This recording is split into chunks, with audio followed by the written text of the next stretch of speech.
My name is Myra Wells, and I'm 28 years old. 6 months ago, I flew from Los Angeles to Boston for my sister Victoria's big day. When I arrived at the venue and said my name, the staff looked confused. They flipped through the guest list once, twice, then looked up at me with pity. "I'm sorry, ma'am, your name is not here." I called my sister to ask. She sneered through the phone. "You really think you'd be invited?" So, I left quietly. I placed a gift on the table, just a small silver box. Hours later, when Victoria opened it in front of 400 guests, she saw what was inside, and she hasn't stopped calling since. But I never answered. Before I tell you what was in that box, please take a moment to like and subscribe, but only if you genuinely enjoy this story. Drop a comment telling me where you're watching from and what time it is there. To understand why that gift destroyed everything my sister built, I need to take you back to when I first realized I was never really part of this family. I grew up in a 3-story colonial house in Beacon Hill, Boston. From the outside, we looked like the perfect family, wealthy, respected, the kind of people who smeared on Martha's Vineyard and donated to the right charities. But inside those walls, there were 2 daughters, and only one who mattered. Victoria was 3 years older than me. She had the bigger bedroom, the designer clothes, the piano lessons, the dance recital our parents actually attended. I got the hand-me-downs and the silence. My 10th birthday was when I finally understood my place in this family. I'd been counting down the days. Double digits felt important. I imagined balloons, a cake with my name on it, maybe even a party like Victoria had gotten. The one with the pony and the catered lunch and 40 kids from her class. That morning I woke up early and ran downstairs. The kitchen was empty. My mother was on the phone planning Victoria's upcoming cotillion. My father had already left for work. Neither of them looked up when I walked in. "Mom," I said, "it's my birthday." She covered the receiver. "I know, sweetheart. We'll do something later." They never did. But that evening, there was a knock on my bedroom door. It was Grandma Eleanor, my father's mother, holding a small wrapped box. "Happy birthday, my darling girl," she said, sitting on the edge of my bed. Inside was a camera. Not a toy, a real one, with a leather strap and a silver body that felt heavy in my small hands. "You have an artist's eye, my dear." She touched my cheek. "One day the world will see what I see in you." I didn't know it then, but that camera would change my entire life. And Grandma Eleanor, she knew exactly what she was planting. 8 years later, I graduated high school with a full scholarship to the Rhode Island School of Design, one of the best art programs in the country. I thought maybe finally my parents would notice me. The ceremony was on a Saturday afternoon. I'd been selected to give a short speech about pursuing your passion. I practiced for weeks, imagining my mother's proud smile, my father's firm handshake. The morning of graduation, I came downstairs in my cap and gown. Victoria was at the kitchen table scrolling through her phone. My parents were huddled over my father's laptop. "The ceremony starts at 2, I said. "We should leave by 1. 00 to get good seats." My mother didn't look up. "Sweetheart," something came up. "What do you mean you?" My father finally glanced at me.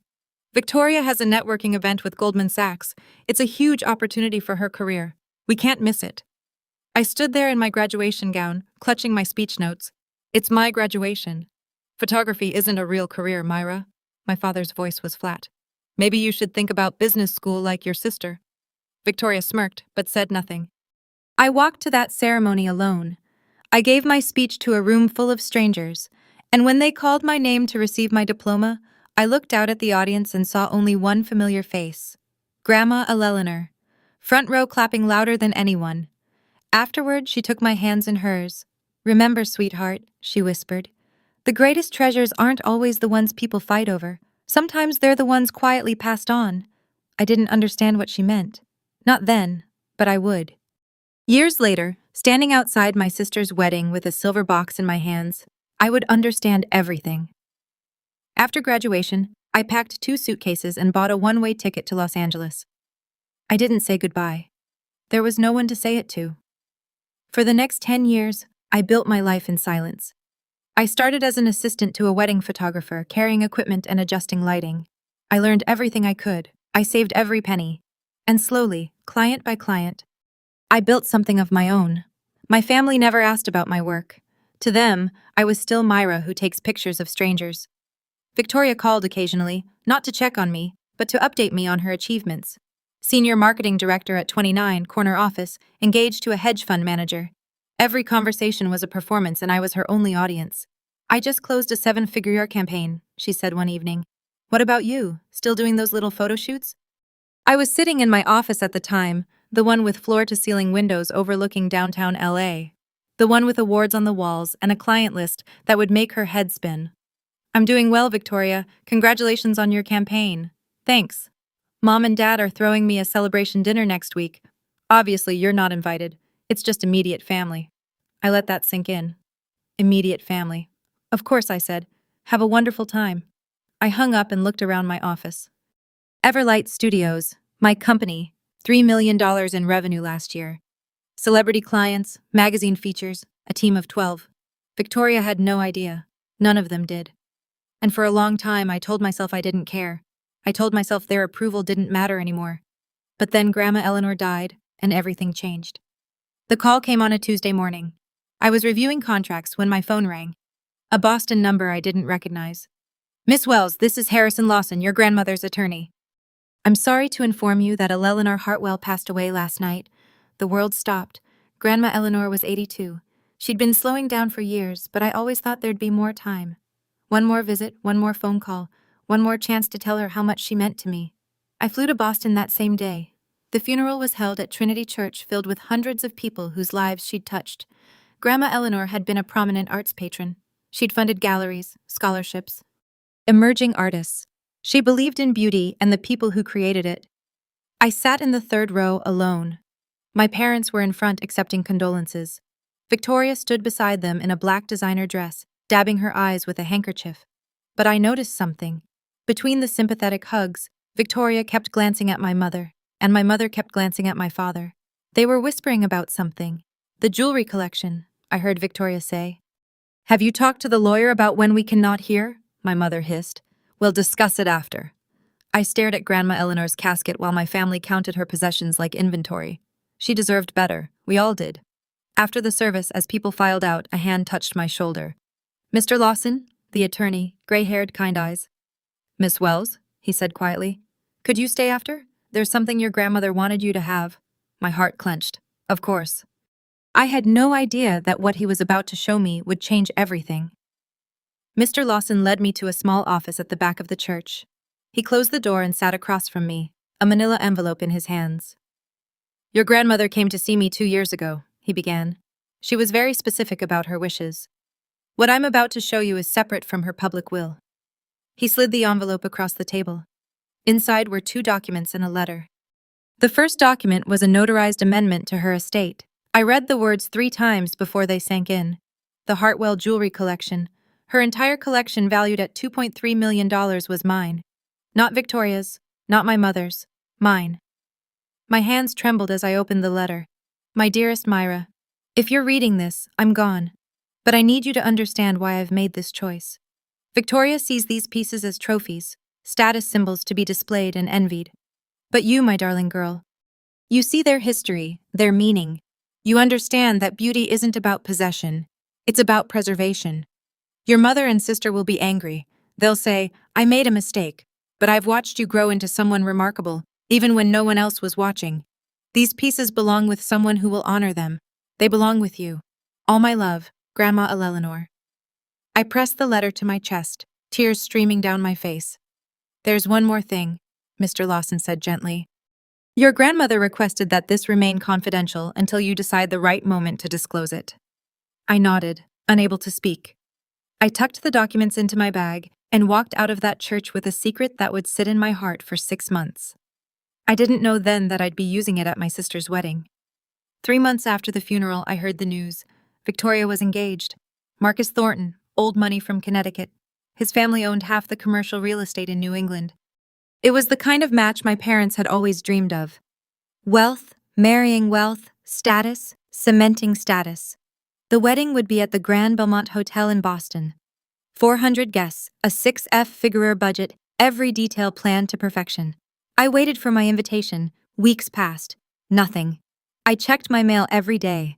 I refreshed my email constantly. I told myself there must be a delay, that surely my own sister wouldn't.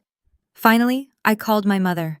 Mom, I haven't received my invitation to Victoria's wedding yet. Should I RSVP directly to her? Or there was a long pause. Myra. My mother's voice was careful. Victoria wanted me to talk to you about that. My stomach dropped. It's just the wedding is very intimate. Victoria felt it would be better if you didn't attend. Intimate? I almost laughed. I saw on her Instagram that there are 400 guests. Another pause.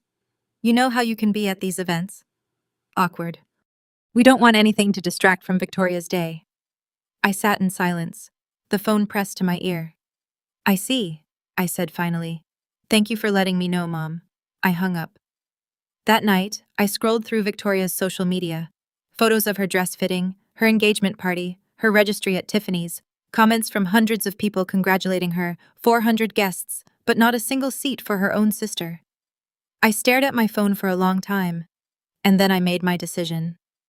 Now, I need to ask you something.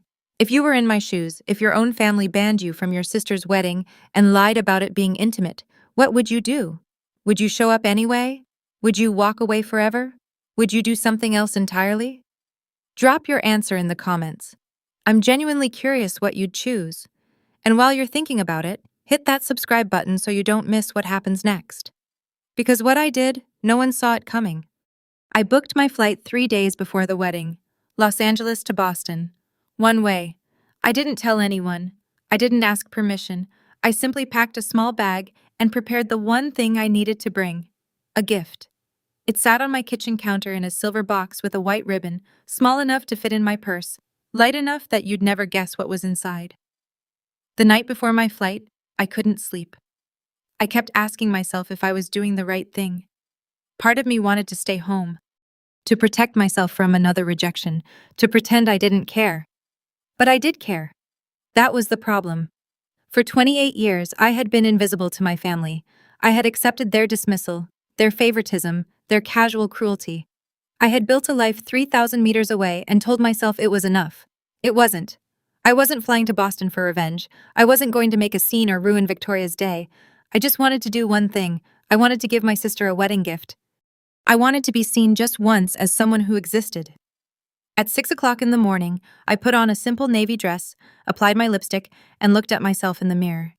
You can do this, I whispered. I picked up the silver box and tucked it into my bag. I didn't know what would happen when Victoria opened it. I didn't know if it would change anything or nothing at all, but I knew I couldn't keep carrying this secret forever. Some truths need to come out. And Grandma Eleanor had trusted me to find the right moment. As my plane lifted off the runway, I realized the moment had finally come. The Grand Belmont Hotel was everything I expected and more. Crystal chandeliers, marble floors, enormous floral arrangements in the lobby that probably cost more than most people's rent. A string quartet played softly near the entrance, while guests in designer gowns and tailored suits streamed toward the ballroom. I stood at the edge of it all, clutching my silver box. My heart was pounding so hard I could hear it in my ears. I smoothed my dress, dusty rose, modest, elegant, and walked to the reception table. 2 young women in black sat behind a guest list that looked like a small novel. "Good afternoon," I said. "I'm here for the Wells-Thornton wedding." "Of course. Name, please. Myra Wells. I'm the bride's sister." The woman smiled and looked down at her list. Her finger traced the W's once, twice, a third time. The smile faded. "I'm sorry, ma'am. Your name isn't on the list. Could you check again?" "WELS." She flipped through several pages. The other receptionist leaned over to help. "There's a Harold Wells," she said. "A Patricia Wells, a Victoria Wells, soon to be Thornton." But she looked up at me with something like pity. "No, Myra." The ballroom doors were open behind them. I could see white tablecloths, towering centerpieces, hundreds of people laughing and drinking champagne, 400 guests. But my name wasn't on the list. The receptionist shifted uncomfortably. "Ma'am, is there someone I could call for you?" "No," I said quietly. "That's all right. I'll handle it myself." I stepped away from the table and pulled out my phone. My hands were steady as I dialed Victoria's number. It rang once, twice, and then my sister answered. "Hello?" Victoria's voice was sharp, impatient. Behind her, I could hear the buzz of the cocktail hour. Glasses clinking, music playing, laughter. "Victoria, it's Myra." A pause, then a sigh. "What do you want?" "I'm kind of busy. I'm at the hotel. my name isn't on the guest list. Silence. I waited. I know, she finally said. That's because you weren't invited. Even though I'd expected it, the words still landed like a slap. I'm your sister. And Victoria laughed a cold, brittle sound. You really think you'd be invited? This wedding is for people who matter, Myra. Important people, not someone who takes pictures for a living. I closed my eyes. I flew across the country. That's your problem, not mine. I didn't ask you to come. I just wanted to give you a gift to wish you well. A gift? She snorted. What could you possibly give me that I don't already have? Let me guess. A homemade photo album, a coupon for a free portrait session. I said nothing. Let me make this clear, Victoria continued. No one wants you here. Not Mom, not Dad, and definitely not me. You've always been an embarrassment to this family. Go home, Myra. Go back to your little life in California and stop pretending you belong in mine. I stood in the hotel lobby surrounded by strangers and let her words wash over me. I could have fought back. I could have yelled, cried, begged, but I didn't. I understand, I said. My voice was calm, even. I'll leave your gift at the reception table. Fine, whatever. Don't cause a scene, she hung up. I stared at my phone for a moment, then I smiled because I knew exactly what was in that box. And I knew exactly when she'd open it. The gift table was a masterpiece of excess. Hundreds of wrapped boxes in every size, Tiffany blue, Hermes orange, glossy white with golden bows, crystal decanters, silver frames, envelopes that undoubtedly contained checks with many zeros. I walked toward it slowly, my silver box in hand. The receptionist who had turned me away watched from her post. Her expression was uncertain. Sympathetic, maybe, or just confused by the woman who'd been rejected, but hadn't left. I found an empty spot near the edge of the table and set my gift down. It looked small among the grandeur, humble, easy to overlook, easy.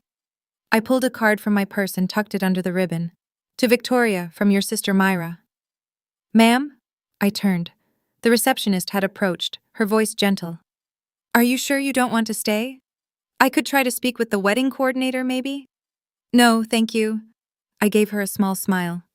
Some gifts speak louder when the giver is absent. She blinked, clearly unsure what to make of that. I took one last look at the ballroom doors. Somewhere inside, my family was celebrating. My mother was probably complimenting Victoria's dress. My father was probably shaking hands with important people. And Victoria was probably glowing, basking in the attention she'd always craved. None of them were thinking about me. That was fine. They would be thinking about me soon enough. I turned and walked through the lobby, past the chandeliers and the string quartet, and the beautiful people in their beautiful clothes. I didn't look back. Outside, the autumn air was crisp and clean. I took a deep breath, pulled out my phone, and booked the next flight to Los Angeles. As my taxi pulled away from the Grand Belmont, I smiled. The reception would start any minute now, and soon Victoria would reach for my gift. But before I tell you what happened next, I need to take you back 2 months back to the moment when fate, or perhaps Grandma Eleanor's spirit, decided to play one final card. It was a Wednesday afternoon. I was at my desk reviewing invoices when my assistant knocked on my door. Myra, you have a call. Someone named Caroline Ashford. My heart skipped. Caroline Ashford was a legend in the wedding industry, owner of Ashford Events, the most exclusive wedding planning agency on the East Coast. She'd coordinated ceremonies for senators, celebrities, old money dynasties. She'd also been Grandma Eleanor's closest friend. I picked up the phone. Mrs. Ashford, it's been a long time. Too long, my dear. Her voice was warm, familiar. Eleanor spoke of you constantly, you know. She was so proud of what you've built. My throat tightened. Thank you. I'm calling because I have a bride in Boston who needs a photographer. Very particular, very demanding. She wants the best, and I told her Everlight Studios is the best. I appreciate the referral. There's one thing you should know. Caroline paused. The bride is your sister. I sat very still. Victoria signed the contract last week, Caroline continued. She has no idea you own the company. She just saw our portfolio and fell in love with the work. You knew, and you still recommended us. Your grandmother would have wanted this, Myra. She always said, the truth finds its own way out. Caroline's voice softened. The contract is already signed. $15,000 non-refundable deposit. Whether you show up personally is entirely your choice. I stared out my window at the Los Angeles skyline. My sister had hired me. She'd signed a contract with the company she didn't know I owned, and she had no idea. There was something else Victoria didn't know. 1 month before the wedding, she'd hosted a bridal brunch. I heard about it through Caroline, who heard about it through the Boston social circuit. 30 women, a private room at the Four Seasons, champagne and crustless sandwiches, and Victoria holding court like a queen. The topic of conversation, the Hartwell jewelry collection. Grandma's pearls will be my something old, Victoria had announced to the room. The collection is worth over $2 million. It's been in our family for generations. How wonderful that it's going to you, someone said. Well, obviously, Victoria had smiled.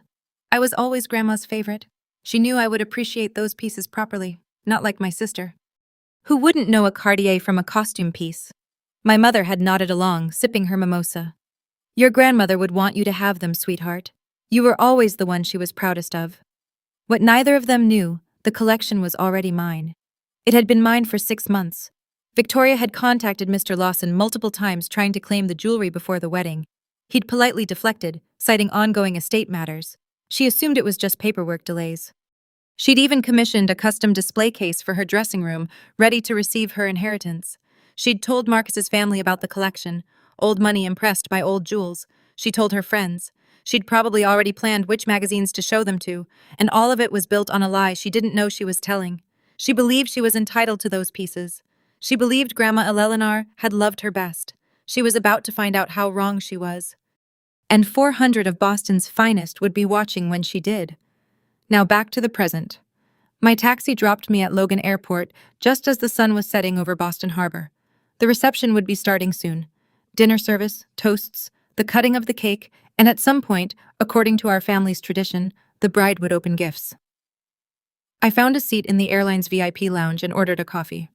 Through the floor-to-ceiling windows, I watched planes lift off into the orange sky. My phone sat on the table in front of me, silent. No calls, no messages, not yet. I thought about Grandma Eleanor, about the way she'd looked at me when no one else did, about the camera she'd given me when I was 10 years old, the one that had started everything. The greatest treasures aren't always the ones people fight over, she'd said. Sometimes they're the ones quietly passed on. I understood now. She'd known exactly what kind of woman Victoria would become. She'd known my parents would always choose my sister over me, and she'd made sure that when the moment came, I would have the truth on my side. Not revenge, just truth. I sipped my coffee and checked my watch. 7:45. The cocktail hour would be over. Guests would be seated. The MC would be warming up the crowd, preparing to invite Victoria and Marcus to open a few special gifts before dessert. My silver box was waiting. Inside it, a copy of Grandma Eleanor's will, her letter to me, a photograph of us together at her favorite jewelry shop, and a single folded sheet of paper, a copy of the Everlight Studios contract with my name clearly printed at the bottom. I smiled to myself. Any minute now, any minute, Victoria would reach for that box, and nothing would ever be the same. Let me tell you what was happening at the Grand Belmont while I sat in that airport lounge. The ballroom was magnificent. 100 tables draped in ivory linens, centerpieces of white roses and hydrangeas reaching toward the crystal chandeliers. A string orchestra playing softly as waiters in white gloves served the third course. 400 guests, Boston's elite, the Thorntons' extensive network, Victoria's carefully curated collection of impressive friends, and at the center of it all, my sister. She was radiant in her custom Vera Wang gown, diamonds sparkling at her throat and wrists. Marcus sat beside her, handsome and adoring. Exactly the kind of husband she'd always said she deserved. My parents were at the head table, beaming. My mother kept dabbing at her eyes, overwhelmed with pride. My father shook hands with Marcus's father, 2 patriarchs sealing an alliance. Nobody mentioned my name.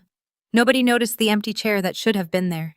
During the cocktail hour, Victoria had circulated through the room, accepting compliments and air kisses. When someone asked about the jewelry she was wearing, she'd leaned in conspiratorially. Just wait until you see Grandma's collection. I'm inheriting it, you know, over 2 million in heirloom pieces. I'll be wearing the pearls to the Met Gala next spring.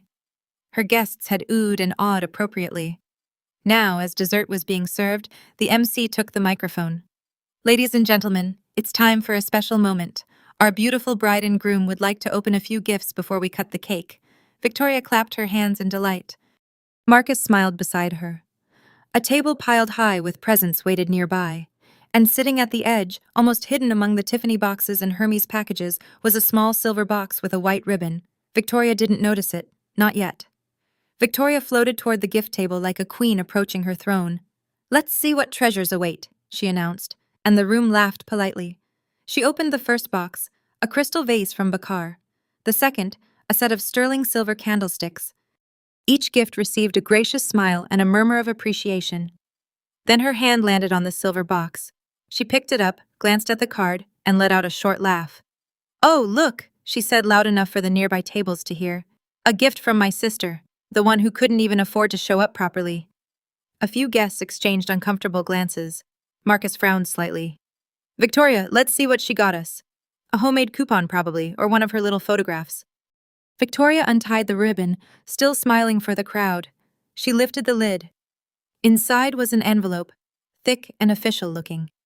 Her smile flickered. She pulled out the papers, unfolding them slowly. The first was a legal document covered in stamps and signatures. The second was a handwritten letter on cream stationery. The third was a photograph, an elderly woman and a young girl standing outside a jewelry shop. Victoria's eyes scanned the legal document. Her face went white, then red. Then white again. "What is it?" Marcus asked, leaning over. Victoria didn't answer. Her hands were trembling. The letter slipped from her fingers and drifted to the floor. At a nearby table, Patricia noticed something was wrong. She stood up. "Victoria, sweetheart." Victoria looked up from the papers, her face a mask of shock and disbelief. "This can't be real," she whispered. "This can't. Grandma loved me. She would never." She stopped. 400 guests stared at her in silence. And sitting at the bottom of that silver box was one more piece of paper she hadn't unfolded yet. My mother reached the head table in seconds. "What is it? What's wrong?" Victoria thrust the papers at her with shaking hands. Patricia's eyes scanned the document, the notarized signature, the legal seal, the words that declared the Hartwell jewelry collection the sole property of Myra Eleanor Wells. The color drained from my mother's face. "This has to be a mistake. It's not a mistake." Victoria's voice cracked. "It's dated 2 years ago, before Grandma even got sick." Whispers began to ripple through the ballroom. The guests closest to the head table had seen enough. The bride's stricken expression, the papers trembling in her hands. "Isn't that the jewelry she was telling us about earlier?" Someone murmured. "The $2 million collection. She said it was hers." Victoria heard them, her face twisted. "This is fake." She held up the papers like evidence of a crime. "My sister forged this. She's always been jealous of me." My father appeared beside my mother, his expression grim. "Let me see that." He read the document. Then he picked up the letter from the floor. Grandma Eleanor's handwritten explanation. "Victoria sees these pieces as trophies. Myra sees them as memories. I know who will honor my legacy." His jaw tightened. "Harold." My mother's voice was thin. "Tell me this isn't real." But my father didn't answer. He recognized his mother's handwriting. He knew her signature. He understood perhaps for the first time what Eleanor had seen in both her granddaughters and what she'd chosen. "This can't be happening!" Victoria snatched the letter back, tears streaming down her face. "Not today. Not at my wedding." Marcus stood frozen beside her, watching his bride unravel in front of 400 witnesses. He looked lost. He looked like a man who was just beginning to realize he didn't know his fiancée at all. "Wait!" Marcus's voice cut through Victoria's sobs. He was staring at the silver box. "There's something else in there." Victoria looked down. At the bottom of the box, half hidden by tissue paper, was another folded document. She pulled it out with trembling fingers. It was a contract, a photography contract. The header read, "Everett Studios Wedding Services Agreement." Victoria's eyes dropped to the signature page. Client, Victoria Wells. Owner-proprietor Myra Wells. Amount paid, $15,000 non-refundable. She stared at it. "No." Her voice was barely a whisper. "No, no, no, Victoria." Marcus took the paper from her. His eyes widened as he read. "You hired her company. You told me your sister was struggling, that she couldn't hold down a job. I didn't know. I didn't." Victoria spun around wild-eyed. "Where's the photographer? Where's the photographer?" A young woman with a camera stepped forward nervously from the corner where the photography team had been working all evening. "I'm sorry, ma'am. I'm the lead photographer, Ms. Wells. Myra Wells is the owner, but she doesn't typically attend shoots personally. You work for her? The photographer nodded carefully. Everlight Studios has photographed over 200 weddings. We're one of the top firms in the country. The ballroom was completely silent now. 400 guests. Every single one watching Victoria's carefully constructed world crumble in real time. Someone at a nearby table pulled out their phone. Did she say $2 million? And the sister owns a photography company. The one Victoria's been calling a failure. Marcus was still holding the contract, his face unreadable. Victoria? His voice was quiet. What else have you lied about? Victoria couldn't answer. She was too busy reaching for her phone. She needed to call me. She needed to scream at someone. She needed to fix this. But some things can't be fixed. Okay, I have to pause here. Raise your hand in the comments if you saw that coming because honestly, even I didn't expect everything to unravel this fast. Victoria just found out that the grandmother she thought loved her best actually saw right through her. And the sister she called a failure. She owns the company that's photographing her wedding. If you want to see how this ends, and trust me, it gets wilder. Hit that like button and stay with me because Victoria's about to make a choice that will define everything that happens next. The whispers had grown into a steady murmur. Victoria stood at the head table, mascara streaking down her cheeks. The damning papers clutched in her hands. My parents flanked her like sentries, though they looked just as shell-shocked as she did. That's when Caroline Ashford stepped forward. She'd been watching from a corner of the ballroom, the elegant wedding planner who had orchestrated every detail of this perfect day. Now she walked toward the head table with the calm authority of someone who had seen it all, if I may. The room quieted. Caroline took the legal document from Victoria's trembling hands and examined it briefly. "This is authentic," she said, loud enough for nearby tables to hear. "I witnessed Eleanor Hartwell sign this amendment 2 years ago. I was present when she discussed her wishes with her attorney." Patricia stepped forward. "Caroline, you can't possibly." "I can, Patricia." Caroline's voice was gentle but firm. "Eleanor was my dearest friend for 40 years. She told me exactly why she made this choice." "Then tell us," Victoria cried. "Tell us why she would do this." Caroline looked at her with something like pity. She said, "Victoria sees jewelry as trophies. Myra sees them as memories." She said, "Your sister was the only one who ever loved her for who she was, not what she owned." The words hung in the air. At a table near the back, someone was definitely filming on their phone now. She also said something else. Caroline folded her hands. She said, "Myra never asked me for anything." Victoria never stopped asking. That mattered to her. Victoria's mouth opened, but no sound came out. For the first time in her life, my sister had nothing to say, and 400 witnesses had heard every word. "There's something else people should know." The voice came from the back of the room. A man in his 60s stood up, silver-haired, distinguished, wearing a suit that cost more than most cars. Richard Peaton, CEO of Peaton Media Group, one of Marcus's father's oldest friends. "I know Myra Wells," he said. "She photographed my daughter's wedding last year in Malibu. 600 guests. She was brilliant." A murmur swept through the room. "Wait." A woman at another table raised her hand. "Myra Wells as in Everlight Studios. They shot our foundation gala. They've been featured in Vogue." More guests began to speak up. "They photographed the Whitmore ceremony. I heard they're booked 2 years in advance. A friend told me she's turned down celebrity weddings because her schedule is full." Victoria's face was the mask of disbelief. "That's impossible. Myra is... She takes pictures of strangers. She's nobody." "Actually," Richard Piton said, not unkindly, "she's quite successful. Her company did over $3 million in revenue last year. She's one of the most sought-after wedding photographers on the West Coast." My mother grabbed the back of a chair. $3 million.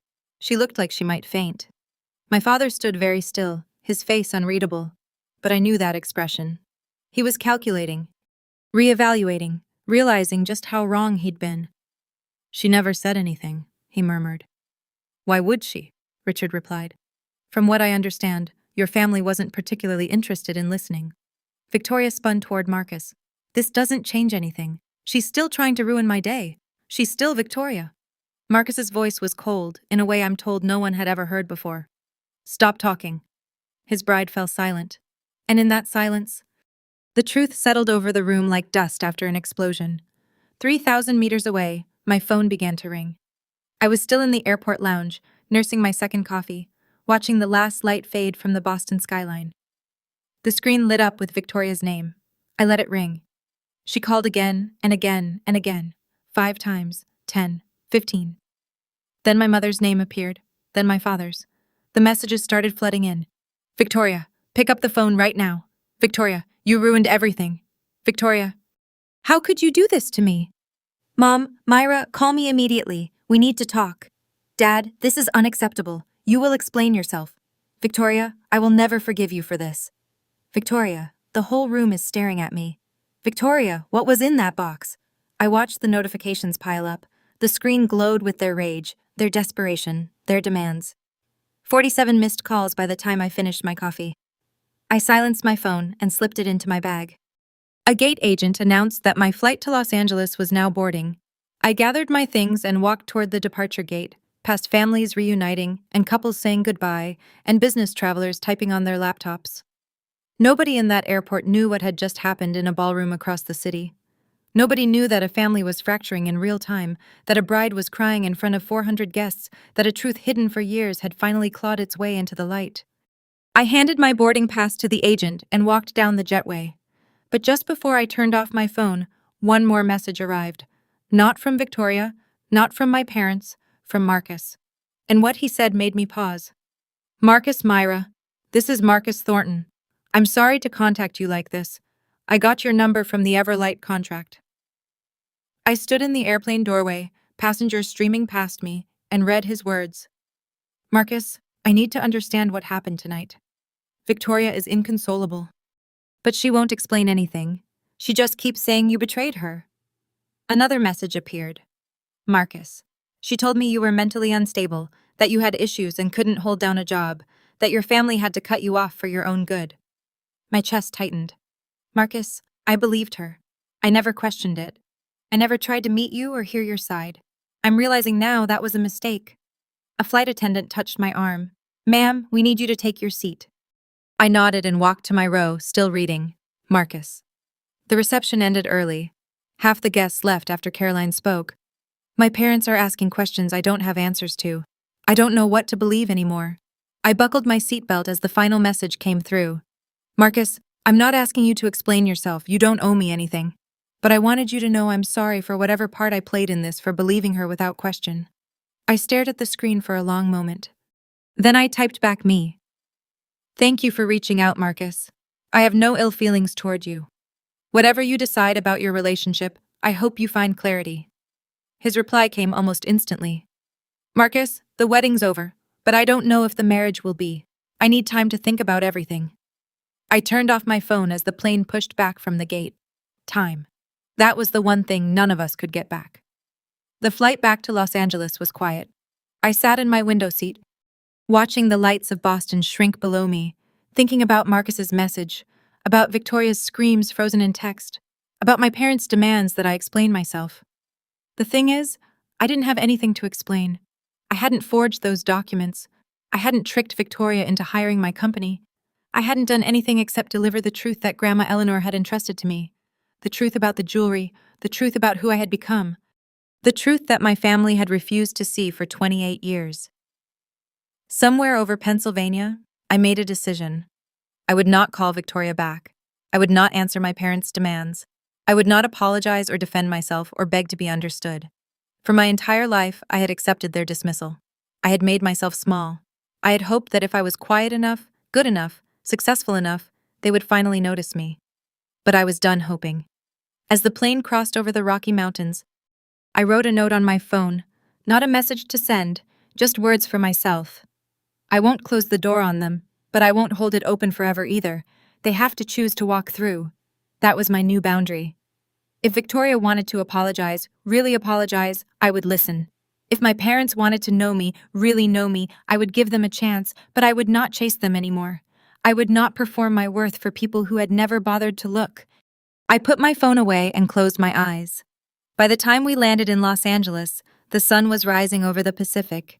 It felt like the beginning of something, or maybe the end. Either way, I was ready. I didn't find out about the video until the next morning. My assistant Jenna was waiting when I walked into the Everlight Studios office. She had her phone in her hand and an expression somewhere between amazement and concern. Myra, you need to see this. She turned the screen toward me. A TikTok video already at 2 million views and climbing. The caption read, "Rich bride finds out her loser sister is actually a millionaire." Someone at the wedding had been filming. The video showed Victoria at the head table, her face shifting from smug to confused to devastated as she read the documents. It captured Caroline's speech. It captured the guests murmuring Richard Peaton's revelation about my company, Marcus's cold command for Victoria to stop talking. The comments were endless. The quiet ones are always the ones you underestimate. Grandma knew exactly who deserved that jewelry. This is the most satisfying thing I've ever seen. Victoria's whole life just got fact-checked in front of 400 people. I scrolled through thousands of reactions, strangers who had never met me, cheering for a woman they only knew from a 30-second clip. "Your name is trending," Jenna said quietly. "Everett Studios got 300 inquiries overnight." I sat down slowly. I hadn't wanted this. I hadn't filmed anything, posted anything, tried to go viral. I just wanted to be seen by my family. But now the whole world was seeing something. My phone buzzed.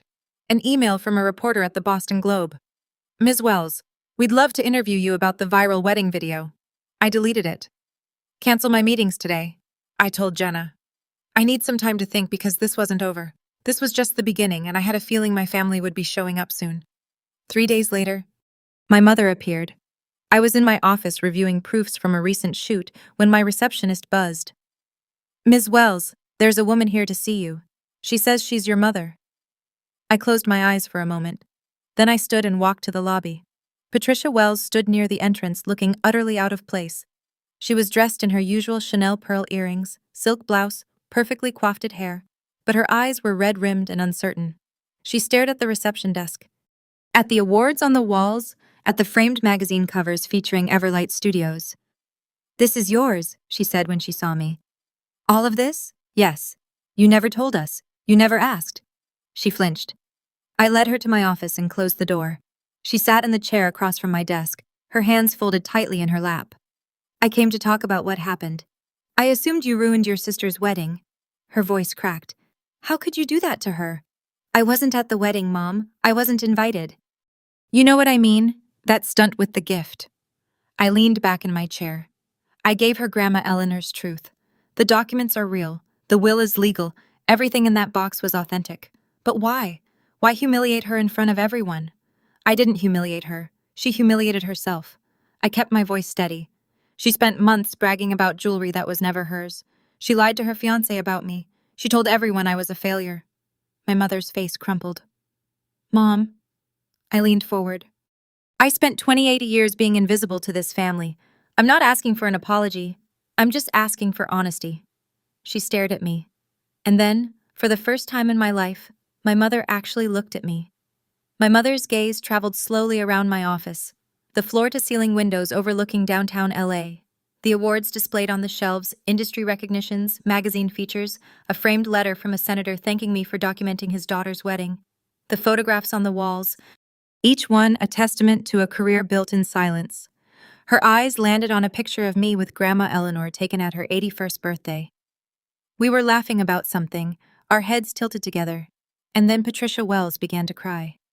Not the delicate tears she produced at social events, real sobs, ugly and raw, shaking her whole body. "We failed you," she said between breaths. "I failed you. I didn't move. I didn't speak. I let her have the words. Victoria always demanded so much.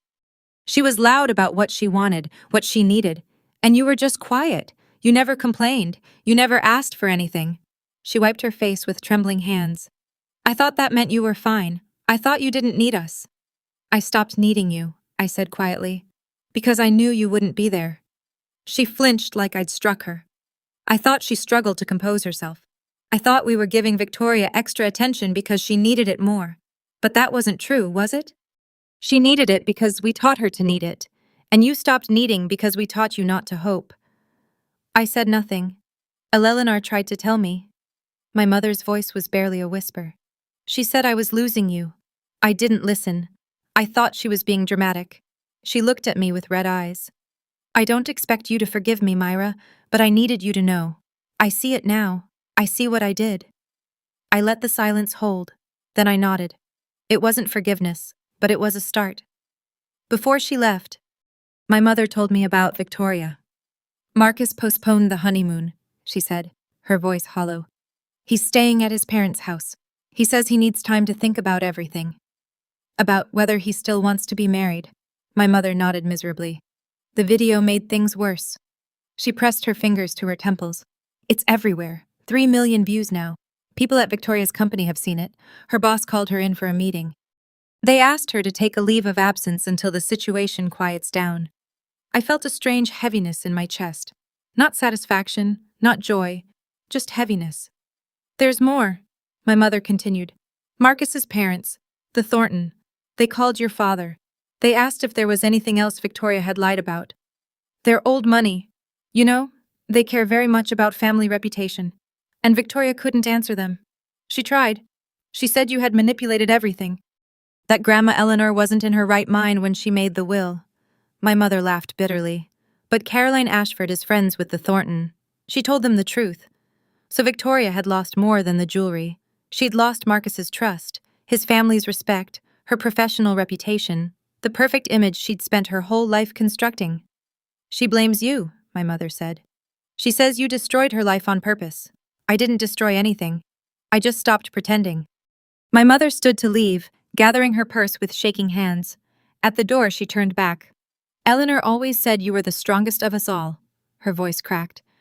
I think I finally understand what she meant. She walked out. I sat alone in my office for a long time after that, watching the sun sink toward the Pacific. Strong wasn't how I felt, but I wasn't broken either. That evening, I stayed late at the office. The building was quiet. Everyone else had gone home. I sat in my chair looking out at the Los Angeles skyline as it transformed from golden to pink to deep blue. On my desk was the photograph of Grandma Eleanor and me. I picked it up and studied her face. That knowing smile, those kind eyes that had always seen me when no one else did. Did you plan all this? I asked the empty room. Of course she didn't answer, but I could imagine what she'd say. I just planted seeds, darling. You're the one who grew. I thought about my family. About Victoria drowning in consequences of her own making.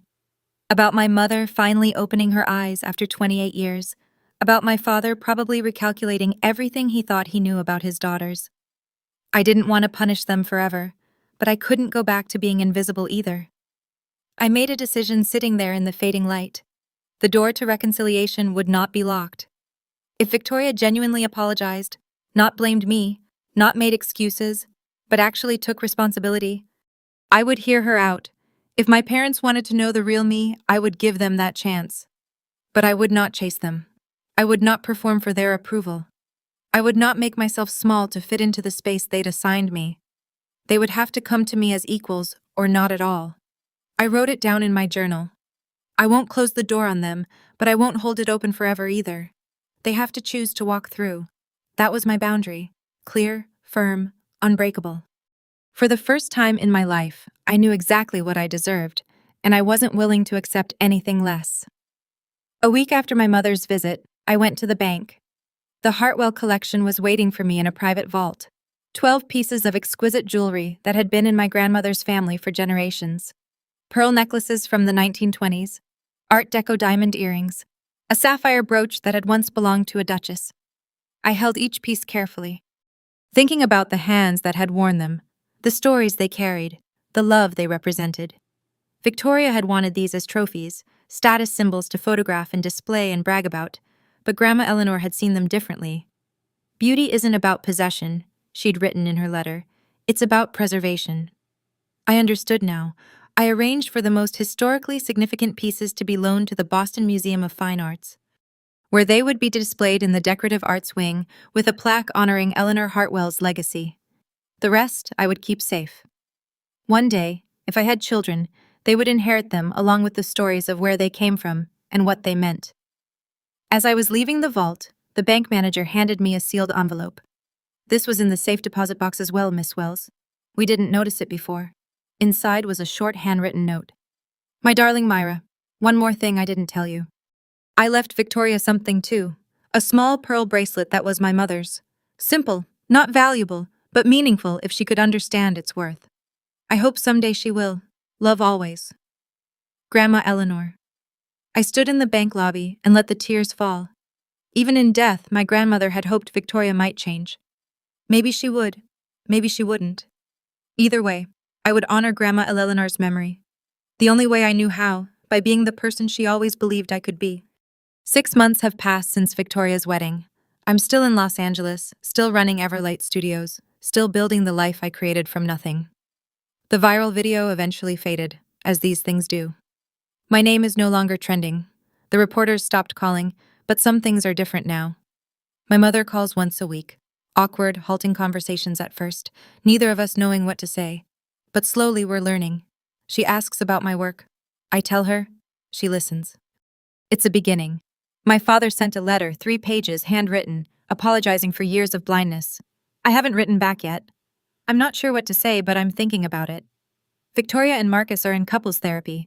She called me last month, the first time since the wedding. She didn't apologize exactly, but she didn't attack either. She just said, I'm trying to understand.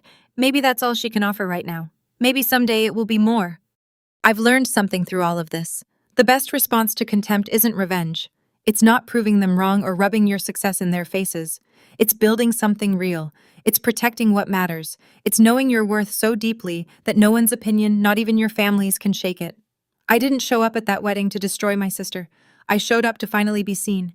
And that gift I left on the table, it wasn't about tearing her down. It was about standing up. For the first time in my life, I chose myself. So, let me ask you this. Have you ever had to set a boundary with someone you loved? What did it cost you? What did you gain? Drop your story in the comments. I'll be reading every single one because sometimes the bravest thing you can do isn't showing up. It's knowing when to walk away. Thank you for staying until the end. If this story touched you, if you've ever felt invisible in your own family, please share it with someone who needs to hear this. And if you want more stories like this, check out the video in the description. I think you'll love it. Until next time, remember, you are worthy of being seen. Goodbye for now.